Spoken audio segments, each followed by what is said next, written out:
ഇന്ന് നമുക്ക് കാശ്മീരിലെ ചില ഭക്ഷണ രീതികളും വിഭവങ്ങളും പരിചയപ്പെടാം. കാശ്മീരിലെ ഭൂരിഭാഗം വരുന്ന ആൾക്കാരുടെയും പ്രഭാത ഭക്ഷണമാണ് റൊട്ടി. ഗോതമ്പ്, മൈദ മാവുകളാണ് ഇതിനുപയോഗിക്കുന്നത്. ഉത്തരേന്ത്യയിൽ കാണുന്ന റൊട്ടി പോലെയല്ല കാശ്മീരി റൊട്ടി. കടകളിൽ ചെന്നാൽ 10 രൂപ മാത്രമേ ഉള്ളൂ ഇതിന്. ഇത് കഴിക്കുന്നതിലും ചില പ്രത്യേകതകളുണ്ട്. റൊട്ടിയുടെ മുകളിൽ ബട്ടർ തേച്ച് ചായയോടൊപ്പം കഴിക്കാൻ നല്ല രുചിയാണ്. കാശ്മീരിന്റെ പ്രകൃതി ഭംഗി മാത്രമല്ല, ജനങ്ങളും വളരെ സ്നേഹമുള്ളവരാണ്.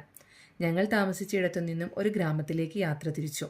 എല്ലാ വീടുകളിലും ഫർണിച്ചറുകൾ ഉണ്ടായിരുന്നില്ല. അതിഥികൾക്കിരിക്കാനായി മുറിയിൽ കാർപ്പറ്റ് വിരിച്ചിരിക്കുന്നു. അവർ ഭക്ഷണം കഴിക്കുന്നതെല്ലാം നിലത്തിരുന്നു തന്നെയാണ്. ഗ്രാമത്തിലെ കുറച്ച് സ്ത്രീകൾ ഞങ്ങളുടെ അരികിലേക്ക് വന്നു. അവരുടെ കയ്യിൽ വ്യത്യസ്തങ്ങളായ വാദ്യോപകരണങ്ങൾ ഉണ്ടായിരുന്നു. അല്പസമയം ഞങ്ങളോട് സംസാരിച്ച ശേഷം അവരെല്ലാവരും കാർപ്പറ്റിലിരുന്നു. കാശ്മീരിന്റെ തനത് സംഗീത വിരുന്ന് ഞങ്ങൾക്കായി ഒരുക്കി. സംഗീത ഉപകരണങ്ങൾ ഉപയോഗിച്ച് പാട്ടുപാടി. ചില ഉപകരണങ്ങൾ ഞങ്ങൾ എടുത്തു പരിശോധിക്കുകയും ചെയ്തുട്ടോ. നമ്മുടെ നാട്ടിൽ കണ്ടിട്ടില്ലാത്ത വാദ്യോപകരണങ്ങളും അതിൽപ്പെടും. ഇനി നമുക്ക് കാശ്മീരിന്റെ ആഘോഷങ്ങളിൽ മാറ്റി നിർത്താനാവാത്ത വസ്വാനിലെ പ്രധാന ഐറ്റമായ റിസ്ത ഉണ്ടാക്കുന്നത് എങ്ങനെയെന്ന് പരിചയപ്പെടാം. നല്ല ആട്ടിറച്ചി മരം കൊണ്ടുള്ള ചുറ്റികയ്ക്ക് നന്നായി ചതച്ച് പാകപ്പെടുത്തി ചെറിയ ബോളുകളാക്കുന്നു.